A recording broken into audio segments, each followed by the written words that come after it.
Tidak ada orang di sini yang kebal, yang tidak patuh, tidak bekerja keras untuk bangsa dan negara dan rakyat. Saudara saya beri wewenang, copot segera, suruh tinggal di rumah aja,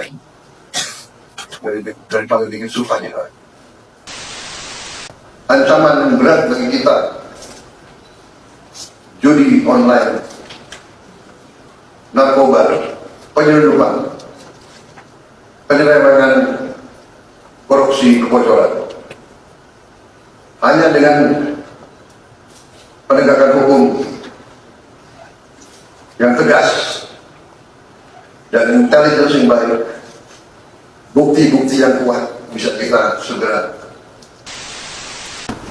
sepakati mana adalah kepentingan nasional yang inti, mana adalah kepentingan nasional yang vital bagi kelangsungan hidup bangsa kita. Kita masing-masing punya kepentingan politik masing-masing. Kita masing-masing punya kepentingan kelompok masing-masing. Tapi manakala kita sudah bicara tentang bangsa dan negara, kita harus sepakati kepentingan nasional yang vital. Saya ingatkan saudara sekalian, jangan sampai kita lupa dengan Undang-Undang Dasar kita sendiri, Undang-Undang Dasar 1945, yang jelas dalam pembukaannya tertera tujuan-tujuan nasional kita, di mana tujuan-tujuan nasional kita yang sangat jelas oleh pendiri-pendiri bangsa kita.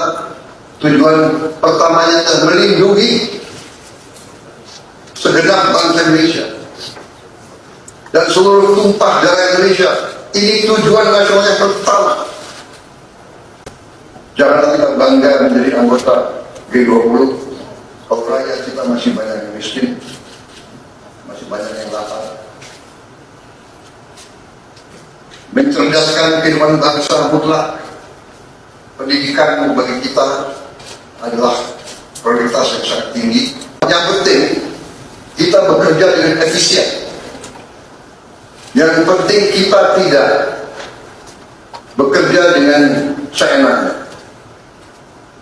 Saya minta Menteri Keuangan, saya minta semua Menko, saya minta semua Menteri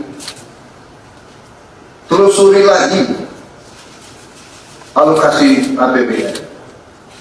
Pelajari lagi DIPA, pelajari lagi. Saya minta detail kegiatan-kegiatan yang terlalu seremonial, terlalu banyak seminar, terlalu banyak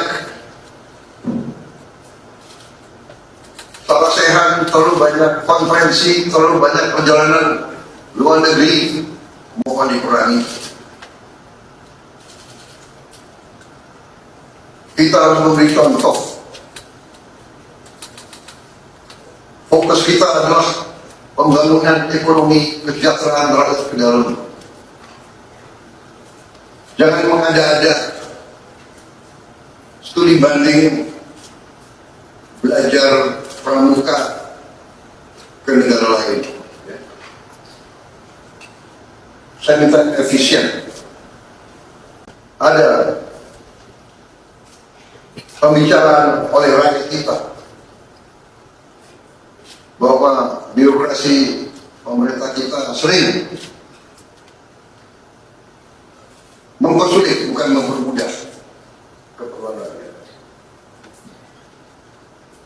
Bahkan ada yang mengatakan kalau bisa dibikin sulit, kenapa dibikin mudah? Ini saya minta menteri-menteri sekarang, mari kita lebih berani, mari kita lebih tidak ragu-ragu untuk memberi pelayanan yang terbaik kepada rakyat kita. Jangan ragu-ragu kalau saudara tidak puas dengan pejabat-pejabat di bawah Anda, laporkan segera kita ganti. Begitu banyak orang yang mau mengambil.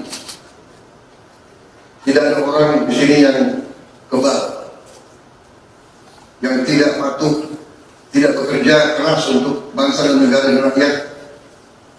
Saudara saya beri wewenang, copot segera, suruh tinggal di rumah aja, daripada bikin susah kita. Tentunya yang saya katakan pendidikan satu mutlak. Saya sudah panggil Menteri Pendidikan Tinggi, Sains dan Menteri Pendidikan Dasar Menengah. Kita sudah mempunyai gambaran besar bagaimana kita segera akan menyentuh semua anak-anak kita. Kita akan gunakan teknologi untuk mempercepat membawa pendidikan kepada anak-anak kita. Demokratisasi yang paling cepat, yang paling dirasakan oleh rakyat adalah pendidikan dan kesehatan. Kalau kita bisa memberi pendidikan yang terbaik untuk anak-anak kita, kesehatan yang memadai untuk seluruh rakyat kita, itu adalah demokrasi yang sebenarnya. Menteri Kesehatan teruskan reformasi kesehatan, atasi kekurangan dokter dan tenaga kesehatan. Kita punya program khusus, nanti kita bahas tersendiri. Ini semua harus ditopang oleh pertahanan yang kuat, penegakan hukum yang tidak ragu-ragu. Saya minta Jaksa Agung, Kapolri, BPKP, Badan Intelijen Negara fokus ancaman yang berat bagi kita, judi online, narkoba, penyelundupan, penyelewengan, korupsi, kebocoran. Hanya dengan penegakan hukum